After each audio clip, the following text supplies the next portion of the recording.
దేవుని నామానికి స్తోత్రాలు. మీ అందరికీ నా హృదయపూర్వకమైన వందనాలు. మరి ఒకసారి దేవుని సన్నిధిలో మీతో కలిసి దేవుని వాక్యాన్ని ధ్యానించే శ్రేష్టమైన అవకాశాన్ని ప్రభు మనకు అనుగ్రహించారు. కాబట్టి ప్రభుని స్తుతిస్తున్నాను. కాసేపు దేవుని వాక్యాన్ని కలిసి ధ్యానిద్దాం. నాతో కలిసి రండి. హెబ్రీయులకు రాసిన పత్రిక 11వ అధ్యాయము 8వ వచనాన్ని గమనిస్తే, అబ్రహాము పిలువబడినప్పుడు విశ్వాసమును బట్టి ఆ పిలుపునకు లోబడి తాను స్వాస్థ్యముగా పొందనయ్యున్న ప్రదేశమునకు బయలు వెళ్ళాను, మరియు ఎక్కడికి వెళ్ళవలనో అది ఎరుగక బయలు వెళ్ళాను. దేవుని వాక్యాన్ని వింటున్న ప్రియ దైవజనమ, వాక్యాన్ని సునిశ్చితంగా మనం పరిశీలన చేస్తే ఇక్కడ కొన్ని విషయాలు మనకు అర్థమవుతాయి. అదేంటంటే, విశ్వాస జీవితంలో విశ్వాసము, విధేయత, ఇవి రెండు చాలా ప్రముఖమైన విషయాలు. ఎందుకంటే విశ్వాసం లేకుండా ఈ ఆత్మీయ జీవితాన్ని కొనసాగించలేము. విధేయత లేకుండా దేవునికి ప్రీతిపాత్రుడిగా జీవించడానికి అవకాశం ఉండదు. ఇంకొక మాటలో గమనిస్తే, విశ్వాసము, విధేయత, ఇవి రెండు ఒకదానితో ఒకటి కలిసి పనిచేస్తాయి. ఇక్కడ చదవబడినటువంటి వాక్య భాగం నుంచి మనం గమనిస్తే, అబ్రహాములోని శ్రేష్టమైన విశ్వాసము అతనికి విధేయతను నేర్పించింది. ఎందుకంటే విశ్వాసము, విధేయత ఒకదానితో ఒకటి కలిసి ఉంటుంది. దేవుని వాక్యాన్ని వింటున్న ప్రియ దేవుని బిడ్డలారా, బైబిల్ అంతట్లో మనం పరిశీలన చేస్తే అబ్రహాములాగా దేవునికి విధేయత చూపించిన వ్యక్తి మరొకరు ఉండరు అన్న సంగతి మనకు అర్థమవుతుంది. అంటే విధేయత చూపించిన వారు బైబిల్లో లేరా? నేను అలా చెప్పటం లేదు. ఎందుకంటే హేబేలు, హానోకు, నోవాహు వీరందరూ దేవునికి విధేయత చూపించిన వ్యక్తులే. అయితే అబ్రహాము చూపించిన విధేయతలో చాలా ప్రత్యేకత ఉంది.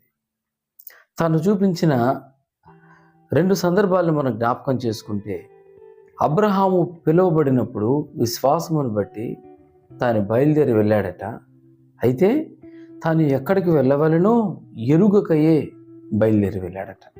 ఇదొక సందర్భం. ఇంకొక సందర్భాన్ని మనం బాగా గమనిస్తే, దేవుని వాక్కు ప్రత్యక్షమై అబ్రహాముకి, అబ్రహాం, నీ ఒక్కగానొక్క కుమారుని తీసుకెళ్ళి బలియమని చెప్పినప్పుడు మారు మాట్లాడకుండా విధేయత చూపించాడు. నిజమే. అందుకే తనకు ముందుగా తన జీవితంలో విధేయత నేర్చుకోవటానికి, విశ్వాసాన్ని నేర్చుకోవటానికి తనకు ముందుగా ఇంకెవరు లేరండి. ఈ రోజుల్లో మనం ఈ ఆత్మీయ జీవితాన్ని మనం కొనసాగిస్తున్నామంటే మనకు ముందుగా చాలామంది దైవజనులు ఉన్నారు. చాలా చర్చెస్ ఉన్నాయి మన ఎదుట, థియాలజికల్ కాలేజెస్ ఉన్నాయి. మన దగ్గర బైబిల్ ఉందండి. చక్కగా దేవుని వాక్యాన్ని ప్రతిదినం చదువుతున్నాం. ఈ రోజున టక్కన టీవీలో ఆన్ చేయగానే అనేక దైవ సందేశాలు వస్తున్నాయి మనకు. ఫోన్లో ఎటు చూసినా అనేక మంది దైవజనులు వాళ్ళకి వర్తమానాలు అందిస్తారు. అనేక విషయాలు మనం నేర్చుకుంటున్నాం.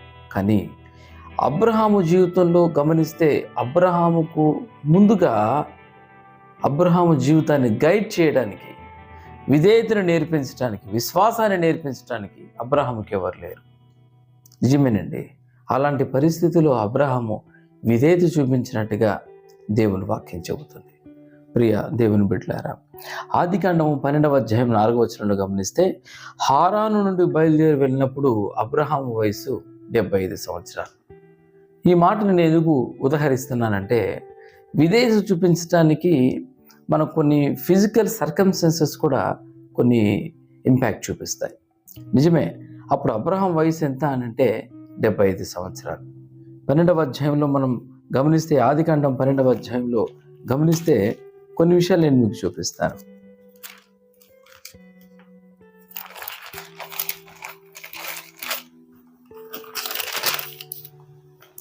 మొదటి నుంచి చదువుకుంటూ వస్తే, యెహోవా, నీవు లేచి నీ దేశము నుండి, నీ బంధువుల యొద్ద నుండి, నీ తండ్రి ఇంటి నుండి బయలుదేరి నేను నీకు చూపించే దేశమునకు వెళ్ళుము. నిన్ను గొప్ప జనముగా చేసి నిన్ను ఆశీర్వదించి నీ నామమును గొప్ప చేయుదును. నీవు ఆశీర్వాదముగా నుందువు. నిన్ను ఆశీర్వదించు వారిని ఆశీర్వదించెదను, నిన్ను దూషించు వారిని శపించెదను. భూమి యొక్క సమస్త వంశములు నీ యందు ఆశీర్వదించబడినని అబ్రహాముతో అనగా, యెహోవా అతనితో చెప్పిన ప్రకారము అబ్రాము వెళ్ళెను. లోతు అతనితో కూడా వెళ్ళెను. అబ్రాము హారాను నుండి బయలుదేరి దేరినప్పుడు 75 ఏళ్ళ ఈడు గలవాడు అని రాయబడి ఉంది.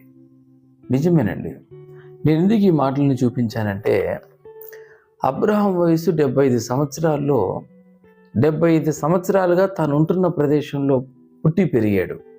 చుట్టుపక్కల పరిస్థితులు, చుట్టుపక్కల మనుషులు, చుట్టుపక్కల వాతావరణం, అనేక విషయాలు తనకు అలవాటు అయ్యి ఉంటాయి.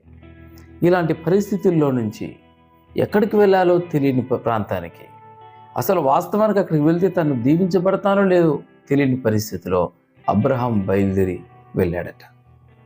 ఒక కామెంటేటర్ రాస్తారు ఈ విధంగా, ఏమనంటే, అబ్రహాం ఉదయాన్నే దేవుడు పిలిచిన వెంటనే ఉదయాన్నే లేచి తను కొన్ని విషయాలు తను సామాన్లు సర్దేసుకొని బయలుదేరి వెళ్తుంటే చుట్టుపక్కల వాళ్ళు అడిగి ఉండొచ్చంట, అబ్రహాం ఎక్కడికి వెళ్తున్నావు అని. ఏమో అని సమాధానం చెప్పిట్టాడట. ఎంత ఆశ్చర్యంగా అనిపిస్తుంది కదా. వాక్యాన్ని వింటున్న ప్రియ దేవుని బిడ్డలారా, నిజమేనండి. తాను ఉంటున్నటువంటి ప్రదేశంలో నుంచి, అలవాటు పడిన ప్రాంతంలో నుంచి, 75 సంవత్సరాలుగా నివసించిన ఊర్లోంచి తాను బయలుదేరి ఆ ప్రాంతాన్ని విడిచిపెట్టి బయలుదేరి వెళ్ళడం అనేది ఎంత శ్రేష్టమైన విషయం. అబ్రహాం జీవితంలో ఉన్నటువంటి శ్రేష్టమైన విధేయత, అతనిలో ఉన్న విశ్వాసం తనకి విధేయతని నేర్పించింది. మా అమ్మమ్మ తాతయ్య గురించి ఒక చిన్న విషయాన్ని చెప్తాను. వాళ్ళు ఒక గ్రామంలో ఉంటారు. వాళ్ళప్పుడు అన్ని స్థితిగతులు సరిగ్గా ఉన్నప్పటికీ ఆరోగ్యం సరిగ్గా లేదు. వారిద్దరికీ మా అమ్మ మాత్రమే కూతురు, ఒకటే కూతురు. మేము ఇక్కడ టౌన్లో ఉంటున్నాము. వాళ్ళకి ఆరోగ్యం బాగాలేని కారణం చేత మేము చాలాసార్లు పిలిచాము వాళ్ళని. అక్కడి నుంచి ఖాళీ చేసి మీరు మాతో కలిసి ఉండండి, ఇక్కడ ట్రీట్మెంట్ అందించడానికి అవకాశం ఉంది, పరిస్థితులను బాగుంటాయి, చక్కటి ఆహార పదార్థాలు మీకు పెట్టేదానికి మాకు అవకాశం ఉంటుంది అని చెప్తే వాళ్ళు వచ్చేవారు కాదు. నేను అప్పుడు అడిగాను, చాలా చిన్న వయసు నాది, ఎందుకమ్మమ్మ ఎందుకు రావట్లేదు మీరు అని అంటే, వాళ్ళు చెప్పిన మాట, లేదు నాయన, మాకు ఇక్కడ అలవాటయ్యారు, చుట్టుపక్కల ప్రాంతాల మనుషులు అలవాటయ్యారు, ఈ ప్రాంతం నుంచి మేము టౌన్కి రాలేము. చూసారా, కారణం ఏమిటంటే చుట్టుపక్కల అలవాటైన ప్రదేశం నుంచి, అలవాటైన మనుషుల మధ్యలో నుంచి తిరిగి బయలుదేరి ఎక్కడికో తెలియని ప్రాంతానికి, తెలియని జనుల మధ్యకి రావటం చాలా కష్టమైన విషయం. కానీ అబ్రహాం చేశాడు.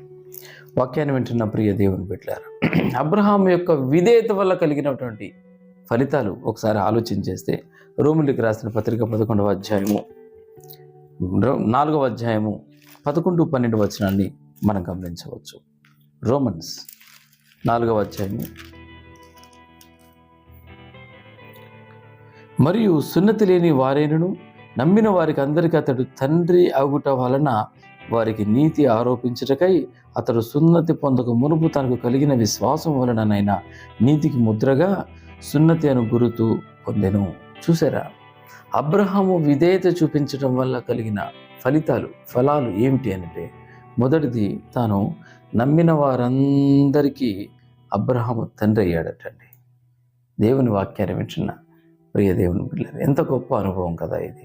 నిజమే, అబ్రహాం దగ్గర నుంచి ఎవరైతే ప్రభువుని నమ్ముకొని, ఎవరైతే ప్రభువును వెంబడిస్తున్నారో, ఒక మాటలో చెప్పంటే విశ్వాసులకు తండ్రి అని పిలువబడే ధన్యత అబ్రహాం గారికి కలిగింది. రెండవ అనుభవం యాకోబు పత్రికలో మనం గమనిస్తే 2వ అధ్యాయము 23వ వచనాన్ని గమనిస్తే, కాబట్టి అబ్రహాము దేవుని నమ్మేను, అది అతనికి నీతిగా ఎంచబడెను అను లేఖనం నెరవేర్చబడెను, మరియు దేవుని స్నేహితుడని అతనికి పేరు కలిగెను. అబ్రహాం విధేయత చూపించడం ద్వారా కలిగిన రెండవ ఫలితం ఏమిటంటే, అతను దేవునికి స్నేహితుడట. ఎంత గొప్ప విషయం అండి. నిజమే, ఈ లోకంలో ధనవంతులు మనకు స్నేహితులుగా ఉంటే, పేరు ప్రఖ్యాత కలిగిన వాళ్ళు స్నేహితులుగా ఉంటే, గొప్పవారు మనకు స్నేహితులుగా ఉంటే మనం చాలా గర్వంగా ఫీల్ అవుతాం. కానీ అబ్రహాం గురించి వాక్యం చెబుతుంది, దేవుడు అతనికి స్నేహితుడయ్యాడట. నిజమే, కారణం ఏమిటంటే అబ్రహాము చూపించినటువంటి విధేయత. మూడో అనుభవం, మూడో ఫలితం ఆదికాండంలో 18వ అధ్యాయము 17వ వచనంలోకి వస్తే, అప్పుడు యెహోవా, నేను చేయబోవు కార్యము అబ్రహామునకు దాచెదనా అని చెప్పాడండి. నిజమే, దేవుడే చెప్తున్నాడు, నేను చేయాలనుకుంటున్నటువంటి కార్యాల్ని, చేయబోతున్న సంగతుల్ని నేను అబ్రహాంకి దాచిపెడతానా. ఎస్, ఎంత గొప్ప విషయం ఇది. దేవాది దేవుడే తాను చేయబోతున్న కార్యాలని అబ్రహాంకు దాచలేను అని చెప్పగలిగినంత సన్నిహితమైన సంబంధంలోకి వచ్చారంటే కారణం ఏమిటంటే అబ్రహాము దేవునికి చూపించిన విధేయత. ఈరోజు వాక్యాన్ని వింటున్న ప్రియ దేవుని బిడ్డలారా, నిజమే, మనలో ఉన్న విశ్వాసం మన జీవితానికి విధేయతను నేర్పించాలి. విధేయతను నేర్పించకపోతే వాక్యం చెబుతుంది, క్రియలు లేని విశ్వాసం మృతము అని వాక్యం చెబుతుంది. కాబట్టి ప్రభువు నమ్ముకొని చాలా కాలమైంది కదా, ప్రతిదినం చక్కగా వాక్యం చెబుతున్నాం, చక్కగా ప్రార్థన చేస్తున్నాం, ప్రతి ఆదివారం దేవుని మందిరానికి వెళ్తున్నాం, అవకాశం ఉంటే తప్పనిసరిగా పరిచర్యలో పాల్గొంటున్నాం. అయితే ప్రతి విషయంలో దేవునికి లోబడ్డం మనం నేర్చుకోవాలి. దేవునికి లోబడకపోతే దేవుని కార్యాలు మన జీవితంలో సంపూర్తి కావు, దేవుడి చిత్తం నెరవేరదు, దేవుడి ప్రణాళికను మన జీవితాల్లో అమలు కావు. దేవుని వాక్యాన్ని వింటున్న ప్రియ దేవుని బిడ్డలారా, మనలో చాలామంది దేవుని కృపను ఎందుకు పోగొట్టుకుంటామంటే, దేవుని యొక్క దీవెనని ఎందుకు పోగొట్టుకుంటామంటే దేవునికి విధేయత చూపించకపోవడమే. ప్రతిదినం వాక్యం చెబుతున్న నీవు నేను వాక్యం చెప్పింది చెప్పినట్టుగా వాక్యానికి మన జీవితాన్ని అప్పగించుకొని విధేయత చూపించగలిగితే, దేవునికి లోబడితే, దేవుని మాటకు విధేయత చూపిస్తే దేవుని శ్రేష్టమైన ఆశీర్వాదాలు పొందుతాం.